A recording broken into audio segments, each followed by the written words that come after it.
कि जो भी दुनिया में काम करें नेक नियति से, ईमानदारी से, दयानतदारी से करें। पैसों के पीछे भी ना भागें जो आजकल जमाना दौड़ रहा है, भाग रहा है। सक्सेस के पीछे भागें, पैसा खुद आपके पास आएगा। अभी मुझ में कहीं बाकी थोड़ी सी है जिंदगी।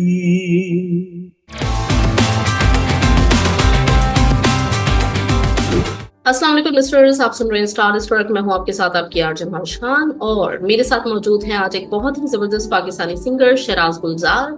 उनसे खूब सारी बातें करने वाले हैं, उनके करियर के हवाले से जानेंगे, उनके म्यूजिक के बारे में जानेंगे। तो वेलकम करते हैं उनको अपने शो में। अस्सलाम वालेकुम Sharaj and welcome to the show.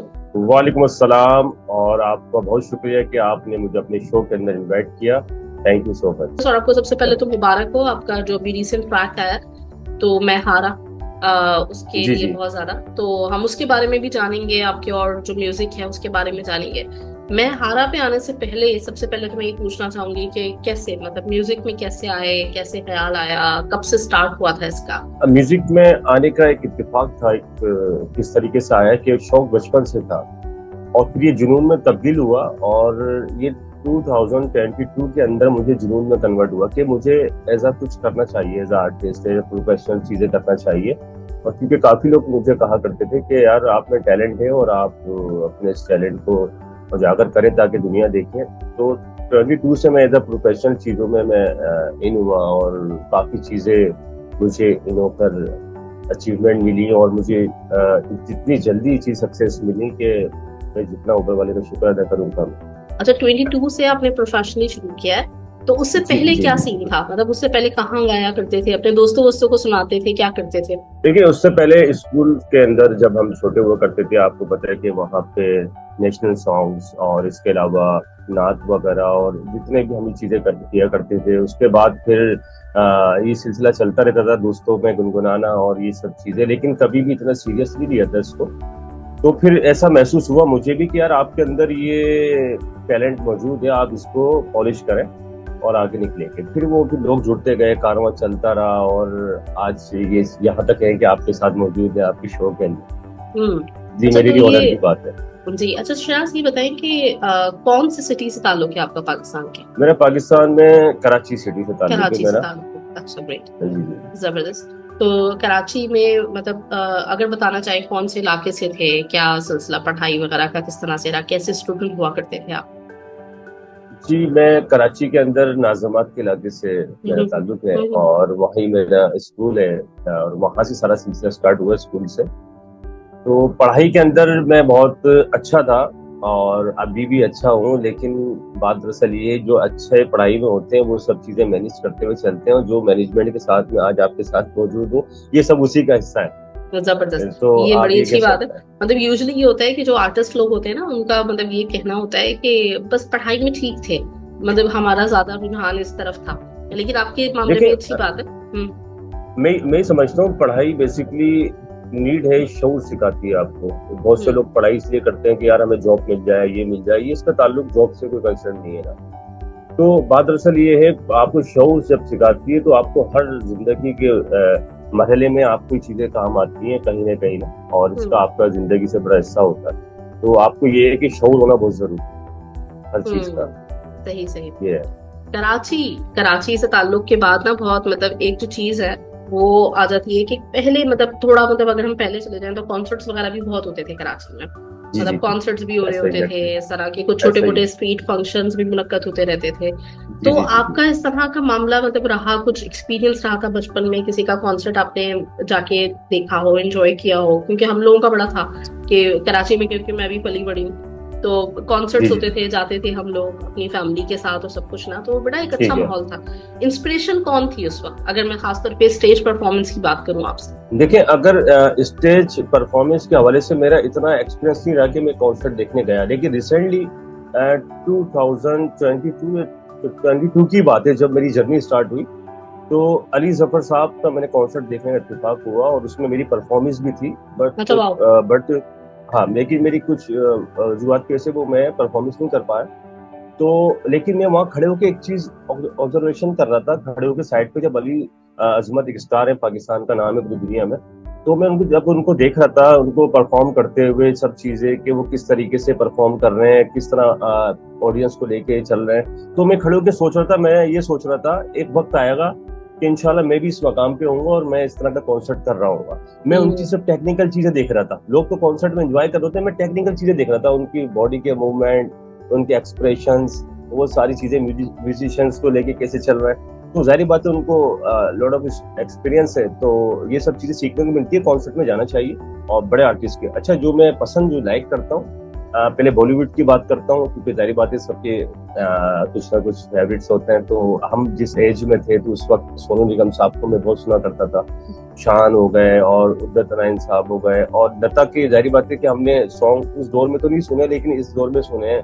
Pakistani हमारे बहुत लेजेंड सिंगर नूर जहां हो गए और रफी साहब हो गए, और इसके अलावा सज्जाद अली, राहत फतेह अली खान साहब, आतिफ असलम, ये वैसे है कि सबको सुनना चाहिए। और इनसे जब आप सुनते हैं तो कुछ ना कुछ आपको टेक्निकल चीजें मिलती हैं इनमें से, तो फिर वो आप हासिल करते हैं, वो फिर अपने साथ मर्ज करके उसको आप बेहतर परफॉर्म करने की कोशिश करते हैं। जबरदस्त। अच्छा, कोई ऐसा सॉन्ग इनमें से जिनके आपने नाम लिए, ये होता है यूजुअली यही है ना कि हम किसी को जब पसंद करते हैं तो हम उसका कोई गाना गाते हैं और उस गाने को हमसे बार बार गवाया जाता है, तो कौन सा ऐसा गाना है जो आपसे बार बार फरमाइश की जाती थी और मैं सुनना भी चाहूंगी वो गाना आपसे? सोनू निगम का अभी एक सॉन्ग था, अभी मुझ में कहीं, वो अक्सर लोग मुझसे कहा करते थे कि आप ये गाएं, बहुत जबरदस्त सॉन्ग था, और मेरे ख्याल से वो काफी अवार्ड लेके गया वो सॉन्ग, तो वो बड़ा जबरदस्त में गाया करता था। तो कोशिश करूंगा, काफी टाइम से मैंने इसको गुनगुनाया नहीं है, लेकिन जब मैं इस फील्ड में आया, मैं थोड़ी सी बात आगे कंटिन्यू करूंगा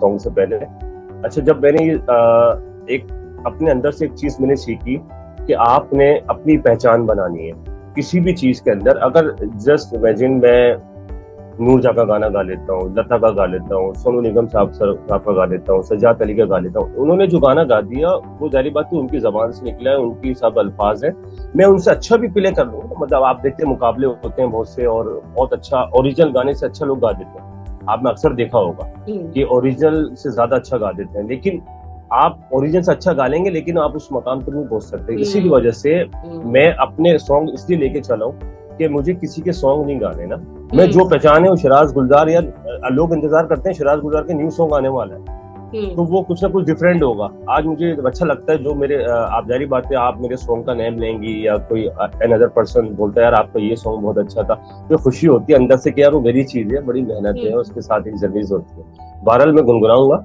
और बचपन में तो आप ही सब चीजें दुआ करते थे, तो मैं आपको सुनाता हूँ। अभी मुझ में कहीं बाकी थोड़ी सी है जिंदगी, जगी धड़कन नहीं, जाना जिंदा हूँ मैं तो अभी, कुछ ऐसी लगन इस लम्हे में है, ये लम्हा कहाँ था मेरा।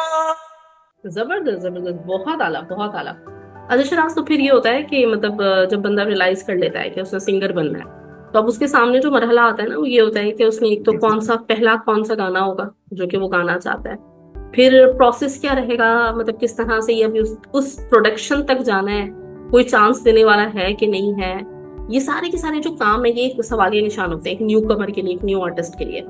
तो आपका पहला गाना किस तरह आपने रिकॉर्ड किया था, किसने आपको चांस दिया, ये सब मैं जानना चाहूंगी। देखिए, बात दरअसल ये सवाल आपका इतना जबरदस्त है कि मैं चाह रहा था कि ऐसे सवाल आए, और मुझे ये भी अंदाजा था कि आप इस तरह का सवाल करेंगे। और खुशी हुई कि मैं यंगस्टर को ये मैसेज दूं कि ये किस तरह के मामला किस तरीके से होते हैं। एक लड़का ख्वाब देखता है कि मुझे सिंगिंग करनी है, सिंगिंग किस करनी है, जिसको ये नहीं पता कि लिरिक्स राइटर क्या होता है और म्यूजिक कंपोज कैसे होता है, म्यूजिक कैसे बनता है, और एक ख्वाब लेके चले कि यार उसको डिफरेंट सॉन्ग करना है, किसी का गाया हुआ सॉन्ग नहीं करना, क्वालिटी साउंड की क्या होती है। फिर मैंने, अच्छा आजकल दौर है गूगल, आपको पता है कि जो भी है आप सर्च करें, आपको सारी चीजें वहां से चीजें सीखने को मिलती है। अब मैं ख्वाब लेके चला, मैंने कहा यार मुझे शायरी लिखवानी है, अब राइटर कहाँ से लेके आऊं मैं, मेरे पास राइटर जानने वाला ना कुछ, अच्छा, मुझे शायरी का शौक था बचपन से, मुझे नाना सिखाया करते थे, नाना मरहूम मेरे। तो थोड़ा बहुत रदीफ काफी के बारे में मुझे चीजें सिखाते थे, तो वहां से सीखने को मिला। फिर एक दिन मैं बैठा हुआ था, मौसम कराची का मानसून के मौसम चल रहे थे, आई थिंक 2022 के अंदर। तो मैं ऐसा, आप यकीन करें, बड़ा जबरदस्त वेदर था और मेरी नजर आसमान की तरफ थी और मेरे कागज उठाया हुआ था और टाइम होगा तकरीबन 1:30 बजे का और दोपहर में। तो मैंने बस नजरें मेरी यूं थी और हाथ में मैंने कहा रोमांटिक सॉन्ग लिखूंगा। अच्छा, रोमांटिक सॉन्ग के साथ साथ मैंने लिखना चाहा, मैंने कहा नहीं, मेरा माइंड एकदम चेंज हुआ। 14 अगस्त नेशनल सॉन्ग के, मैंने कहा नेशनल सॉन्ग करूंगा मैं। फर्स्ट सॉन्ग मेरा आजाद था, नेशनल सॉन्ग, जिसके मिलियंस। अच्छा, मैंने अब क्या शायरी लिखनी है। अब मैंने एक वर्ड आया मेरे जहन में, इसके जर्रे जर्रे को। ठीक है, अब मैं इसको देख रहा हूँ कि इसके जर्रे जर्रे को, अब मैं सोचता रहा, मिल के हमें सजाना है। ठीक है, ये मेरा हर मुश्किल तूफान से इसको हमें बचाना है। अब ये मैंने शायरी लिख रहा। अब मैंने लिखा, मैंने कहा इसकी अब मैं कंपोजिशन कैसे करूं। अब मैं बैठा रहा हूँ, इसके जर्रे जर्रे जहन चलता रहा। मैंने मोबाइल छोटा सा रिकॉर्डिंग पे लगा दिया कि यार मैं जो कर रहा हूँ वो चीज, वो कहते हैं एक इसमें कहा जाता है कि आमद हो गई। बेसिकली जब आप कहीं बैठते हैं, शायरी लिख रहे हैं या गाना गा रहे हैं, तो वो एक सिलसिला आमद का हुआ, तो जो कहते हैं। तो बहरहाल वो मैंने लिखा और उसको, मेरे फर्स्ट सॉन्ग था, उससे मुझे इतनी बजराई मिली कि लोगों ने कहा यार आप तो बेहतरीन काम कर रहे हैं। वो पूरा डिजाइन किया मैंने और बड़ा जबरदस्त एक्सपीरियंस रहा। अच्छा, अब ये है कि रिलीज कैसे करना है, लोगों को पता कैसे चले कि भाई जनाब हमें कैसे करना है। सबसे पहली बात ये है कि जो भी आप काम करें उसको सिंसियर होकर करें कि मैं कर क्या रहा हूँ, उसके मेरिट्स एंड डीमेरिट्स क्या है। जो मैं कर रहा हूँ उसमें अपना टाइम जाया तो नहीं कर रहा।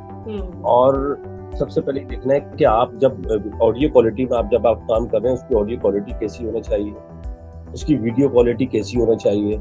अच्छा, मार्केटिंग के क्या क्या मामला होते हैं। सही है, मुझे किसी ने सपोर्ट नहीं किया कि यार आप आए, कि शिराज आप आ जाए जनाब, आप टेलीविजन पे गाना गा लीजिए। अच्छा, मैंने जिससे भी कांटेक्ट किए, कह रहे हैं यार आप बहुत अच्छा काम कर रहे हैं एज अ प्रोफेशनल, आपको तो जरूरत ही नहीं, आप एक दिन खुद जाएंगे। अच्छा, यहाँ पे हमारे इस दुनिया में, मैं कहूँगा अपने मुल्क में नहीं कहूँगा, अक्सर सब इस चीज का शिकार है यंग टैलेंट, के कोई भी इसको प्रमोट नहीं करता अच्छे लेवल पे, बड़े लेवल पे। वो नहीं चाहेगा कि आपको कोई स्टार बना दे या आपको कोई प्लेटफॉर्म पे दे दे।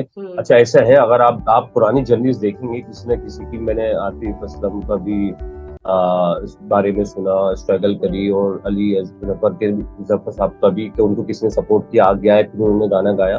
तो इस वक्त कोई किसी को सपोर्ट नहीं कर रहा, लेकिन इसके लिए हमारे लिए एक बेहतरीन अल्लाह ताला की तरफ से प्लेटफॉर्म आया है, सबके लिए, सिर्फ सिंगर के लिए नहीं, तमाम और जितनी भी दुनिया की तमाम फील्ड्स के लिए, कि सोशल मीडिया आया है जिससे टैलेंट खुद ब खुद आ रहा है। लोग आपको दबाने की कोशिश भी करेंगे तो आप कितना दबाओगे। जब बुलंदी पे पहुंचना है ना, तो आपको कोई भी ताकत दुनिया भी कोई रोक नहीं सकेगी। सही। तो फिर मतलब प्रोड्यूस खुद किया गाना, क्या उसका जी हाँ, इसका एक एम था SG प्रोडक्शन हाउस। आप अगर देखेंगे मेरी सॉन्ग पे SG शिराज गुलजार प्रोडक्शन हाउस, मैंने सारी चीजें खुद करता हूँ। हाँ, ये मैंने खुद अपने प्रोडक्शन हाउस खोला था और मैंने ये एम लेके चला था मैं उन लोगों के लिए जो न्यू कमर्स से मेरी तरह, और वो गाना गाना चाहते हैं कि उनको ये नहीं पता कि किस तरह हमें गाना गाना है। अच्छा, मैंने ये सोचा है, वाह बे, मेरा ड्रीम है, और आज आपके प्रोग्राम की तवज्जो से ये बात मैं रिकॉर्ड भी करवाना चाहता हूँ कि अगर मुझे इंशाल्लाह उम्मीद है एक मकाम मिला, बेहतरीन सा मकाम मिला, और SG प्रोडक्शन हाउस ये पूरी दुनिया में एक नाम बनाएगा, जिसके अंदर न्यू टैलेंट्स ऑल ऑफ, मतलब पाकिस्तान से बाहर जिनको भी होगा, उसको ये प्लेटफॉर्म मुहैया करेगा कि वो आए और अपने टैलेंट दिखाएं हर जाविये से ना। तो ये मैं लेके चला हूँ, क्योंकि मैंने जो, अच्छा मेरे पास जाहिर बातें वसाइल थे, मैं चीजें कर रहा था। अब जिनके पास नहीं है कि वो कुछ काम कर सके, वो कैसे करेंगे। Exactly. अब आपके पास अल्लाह ने दिया है तो आप कर रहे हैं। तो ये चीजें सब देखते हुए मैं ये चाहता हूँ कि मुझे कुछ ऐसा मकाम हासिल हो, फिर मैं अपना SG प्रोडक्शन हाउस के जरिए लोगों को आगे लेके आऊँ, और ये मेरा एक सपना भी है। ये बड़ी जबरदस्त बात है कि मतलब एक बंदा जो खुद सफर करता है ना, तो फिर वो लोगों के लिए आसानियां बांटे। वो लोगों को ये चाहे कि एक होता है यूजुअली दुनिया में 2 तरह के लोग होते हैं। एक तो वो होते हैं जो खुद मुश्किलें देखते हैं और दूसरों को मुश्किलों से बचाने की कोशिश करते हैं। एक वो होते हैं जो खुद मुश्किलें देखते हैं और दूसरों के लिए ज्यादा मुश्किलें की तमन्ना करते हैं कि भाई मैंने इतनी मुश्किलें बर्दाश्त की, ये क्यों ना करें। अच्छा, बात कंटिन्यू करूंगा। आप ही देखिएगा, कोई भी बड़े स्टार है, चाहे वो स्पोर्ट्स में हो, चाहे सिंगिंग में हो, चाहे एक्टर्स में हो, चाहे जितने भी हो, आप कभी भी आप देखिएगा अपनी जिंदगी के बारे में सक्सेस जरूर बताएंगे, मैंने ये स्ट्रगल किया, मैंने वो स्ट्रगल किया, मुझे इसने सपोर्ट किया। लेकिन आप यकीन करें, वो आपको बहुत कम लोग होंगे जो आपको वो उस मकाम पे आप भी मौजूद है ना, जैसे मैं यंगस्टर एक मिसाल दे रहा हूँ, वो आपको लेके चलेगा। वो भूल जाएंगे, वो सब चीजें भूल जाएंगे अपना माजी जो उनके साथ हुआ था। अब आप एक मिसाल है क्रिकेटर का बेटा, अब एक मेरा मिसाल है, अब हमारे घर का बच्चा, आप हमें ये नहीं पता कि क्रिकेट में कौन सी जगह बेहतर है कि बच्चे को उसको अपॉर्चुनिटीज मिलेगी, जल्दी वो सिलेक्ट होगा। अब क्रिकेटर का बेटा होगा, उसको पता है मुझे इसको यहाँ भेजना है और इस जगह से वो क्लिक हो जाएगा। मेरी बात समझ रहे? कोई भी आके ये नहीं बताता कि उसको इस जगह पे आप डालें और वो आगे निकलेगा। सब ये बताएंगे हमने मेहनत की है, मेहनत करने का जरूर बताएंगे। उनको टेक्निकल चीजें बताने की जरूरत है कि आप यहाँ जाएं, आपने अगर मास्टर करना है तो इस फील्ड में करना है तो ये बेहतरीन है, ये बेहतरीन है। आपने क्रिकेटर बनना है तो आपके लिए ये एकेडमी अच्छी है। तो ये चीज कोई नहीं बताता। मुझे बस ये चीज है कि लोग ये चीजें बताएं, ये ना बताएं कि जनाब आप फला काम कर लें इससे आप करोड़पति बन जाएंगे, फला चीज कर लें तो आप स्टार बन जाएंगे। ये नहीं बता रहे कि उसके पीछे क्या मामला है। अगर मैं और आप ये वीडियो कॉल पे जारी बात है, वीडियो पर हम बात कर रहे हैं लाइव चैट पे, तो इसके पीछे भी कितने लोग हैं। तो ये जारी बात है, टीम काम कर रही है। तो ये सब चीजें हैं जो हमें लोगों को दिखाना चाहिए, बताना चाहिए। और ये रिस्पॉन्सिबिलिटी बनती है हमारी कि जहाँ पे आप पहुंचे हैं, वैसे भी कहा जाता है कि देखिए, एक होता है बड़ा नाम, एक होता है मतलब जो है ना, जो लेजेंड रह जाते हैं, मतलब जो दुनिया में ऐसा नाम जो 100 साल 2 साल के बाद भी लोग जानते हैं। तो उनमें यूजुअली मतलब फर्क ये होता है कि जो अपना आगे विरासत में दे रहा होता है ना चीजें, तो उसका नाम बनता है। तब उसको लोग कहते हैं कि हाँ भाई वो हमारा उस्ताद था, उसके जाने के कितने अरसे के बाद भी उसका नाम होगा। लेकिन जो लोग अपनी हद तक रखते हैं ना, वो फिर अपना जो भी हुनर है, जो भी चीज है, वो लेके खुद ही फिर मर जाते हैं और कुछ अरसे में बेनाम भी हो जाते हैं। तो ये एक फैक्ट है। तो अच्छा शराज, मैं ये जानना चाहूंगी कि मतलब जैसे आपने सोशल मीडिया की बात की थी, सोशल मीडिया बेशक बहुत ही पावरफुल टूल है इस वक्त यंगस्टर्स के लिए, लेकिन एक जो क्वेश्चन मार्क लोगों के जहन में होता है ना, वो ये होता है कि चलो हमने बना लिया, हमने प्रोड्यूस कर लिया, कुछ ना कुछ करके अपलोड कर दी चीज, लेकिन उसमें भी लोगों के जहन में ये सवाल है कि जो भी चीज वायरल होती है वो खुद वायरल हो जाती है, या फिर वायरल करने के लिए भी आपको कुछ प्रोफेशनल हेल्प लेना पड़ती है। मतलब आपके केस में जब आपने अपना पहला सॉन्ग अपलोड किया और आप बता रहे हैं मिलियंस ऑफ व्यूज गए आजाद के, तो ये लोगों के लिए खुद कैची हो गया था, या इसमें भी कुछ मतलब टेक्निक्स हैं, कुछ किया जाता है? देखें, टेक्निक्स तो आप नहीं कहेंगे। देखें, हम तो एक छोटी टेक्निक यूज कर रहे हैं कि हमने एक चीज बनाई और उसको अपलोड कर दी सोशल मीडिया पे। बड़े बड़े जो इंडस्ट्री है, बॉलीवुड हो गए, हॉलीवुड हो गए, तो आप इनकी देखें, उनके सॉन्ग्स आते हैं, फिल्म्स आती हैं, तो इसमें जरूरी नहीं है कि वो हर उनका गाना बिलियंस में जाए। तो बात दरअसल ये है कि कुछ चीजें लक पे डिपेंड करती है। अच्छा, आजकल जो यंगस्टर, मैं उनको कहूंगा कि वो ही चाहते हैं कि यार हमने कुछ चीज अपलोड कर दी, उसके मिलियंस व्यूज आ जाए और अब बस पैसों के पीछे भाग रहे होते हैं। मेरी बात समझे? मेरी बस ये इतने व्यूज आ जाए, मुझे पैसा मिल जाए। वो सक्सेस से पीछे नहीं भाग रहे, पैसे के पीछे भाग रहे हैं। सबसे बड़ा ये है कि पैसे के पीछे भागेंगे, पैसा आपसे बहुत दूर भागेगा। आप ये देखें, जो आप काम कर रहे हैं वो उस नोयत के मुताबिक कर रहे हैं जो इस वक्त टाइम चल रहा है। ठीक है ना? इस वक्त जो टाइम चल रहा है, यार मैं 2 महीने बाद में एक चीज अपलोड करूंगा, 1 महीने बाद, वो 1 महीने बाद ये चीज उसमें डिमांड में होगी, ट्रेंड में होगी, उस ट्रेंड के मुताबिक हमें चल रहा है। अब मिसाल है, एक नेशनल सॉन्ग करते हैं आप, हर कंट्री के डिफरेंट टाइम पे आता है। अगर आप नेशनल सॉन्ग आप मिसाल है हमारा अगस्त में आ रहा है और हम फरवरी में करते हैं, तो ये जाहिर बात है ट्रेंड में तो नहीं है ना। तो इसी तरीके से हर चीज का एक वक्त मुकर्रर है, और जब आप अपलोड करते हैं तो आप ये है कि ये किसी को कुछ नहीं पता कि क्या कुछ होना है। किसी का बस ये है कि क्लिक जिसको दिल पे लग जाए कोई चीज। अच्छा, इसमें एक चीज और मैं कहूंगा, देखिए कितने बड़े बड़े नाम दुनिया से हम उर्दू, जाहिर बात है उर्दू रिप्रेजेंट करते हैं और सिंगर हैं, लता हो गई, दिलेर मेहंदी साहब हो गए, पता नहीं बहुत आवाजें गई हैं। उन्होंने हजारों सॉन्ग किए हैं ना, हर सिंगर ने। हजारों सॉन्ग में से उनकी तकरीबन मेरे ख्याल से 100, 150 या 50 सॉन्ग हिट होंगे हर बड़े सिंगर के, जिसको लोग गुनगुनाते हैं। अब आवाज तो उन्हीं की ना, कि लता की जबान से आवाज निकली है या सोनू निगम की जबान से आवाज निकली, लेकिन हर गाना हिट नहीं है। इसमें क्या है, कनेक्शन है कि आपने किसके दिल को वो भा जाए, किसके दिमाग कानों को वो समा जाए, वो चीज क्लिक होती है। अब ये तो नहीं है ना कि यार लता ने गाया उसका हर गाना हिट है, कमाल है, धमाल है, सुपर हिट है। आमिर खान ने फिल्म करी है, सारी फिल्में हिट है। ये जरूरी नहीं होता। असल ये कि एक आम शख्स भी कोई चीज कर रहा है कि वो दिल से कर रहा है और ईमानदारी से कर रहा है और वो सामने वाली चीज को रिप्रेजेंट करते हुए उसके अंदर समा रहा है, तो वो फिर आगे निकलती है चीज। अच्छा, सही ये है। आजाद के कुछ हम बोल सुनते हैं, फिर उसके बाद मैं हारा की तरफ में आती हूँ। जी जी, मैं हारा आजाद। अच्छा मैं बता दूं, मेरे 7 सॉन्ग रिलीज हो चुके हैं। फर्स्ट सॉन्ग था आजाद, और सेकंड सॉन्ग था रंग लागा, थर्ड था जुगनू, और फोर्थ मेरा सॉन्ग था ऑलरेडी डांस करेगी, 5 था नैना ठगते हैं, 6 था आप देखेंगे मैं सॉन्ग अपने सॉन्ग के नाम ले रहा हूँ ना तो कितना अच्छा लग रहा है कि मेरे ही अपने सॉन्ग है। 6 था इश्क बेपरवा, और ये जो अभी रिसेंटली मेरा रिलीज हुआ है ये मैं हारा।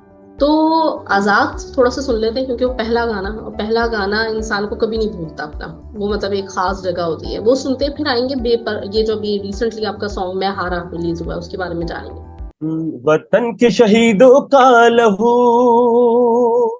होकर रहेगा सुरखरू, ए अर्ज़ वतन ये वादा है कभी कम ना हो ये जोश जुनू, कम ना हो ये जोश जुनू, वतन के शहीदों का लहू होकर रहेगा सुरखरू, ए अर्ज़ वतन ये वादा है कभी कम ना हो ये जोश जुनू, दुश्मन की मेरी आंख से लड़ जाएंगे मर जाएंगे, होकर कुर्बान तुझ पे वतन ये जान नजर कर जाएंगे, जान नजर कर जाएंगे, इसके जर्रे जर्रे से रिश्ता बहुत पुराना है, लाखों सर कटाए थे जब बना था पाकिस्तान।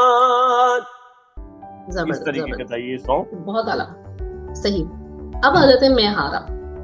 मैं हारा जी रिसेंटली रिलीज हुआ, किसने लिखा, किसने कंपोज किया, प्रोडक्शन, सब चीजें मैं जानना चाहूंगी। अच्छा, ये दिखा एक ऐसा था कि जब आप चीजें कर रहे होते हैं तो फिर आपके साथ लोग जुड़ रहे होते हैं और कई वो चाहते हैं कि आपके साथ काम करें।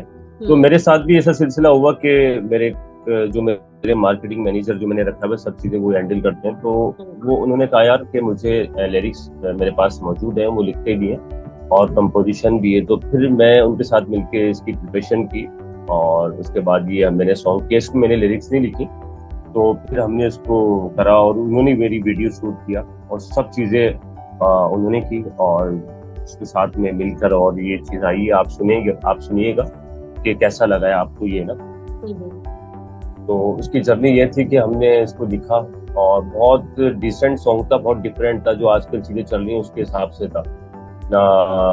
इसमें कहने रैप पार्ट भी इसमें थे और सेमी क्लासिकल तो हम नहीं कहेंगे, लेकिन ये बेहतरीन सॉन्ग रहा उस हिसाब से।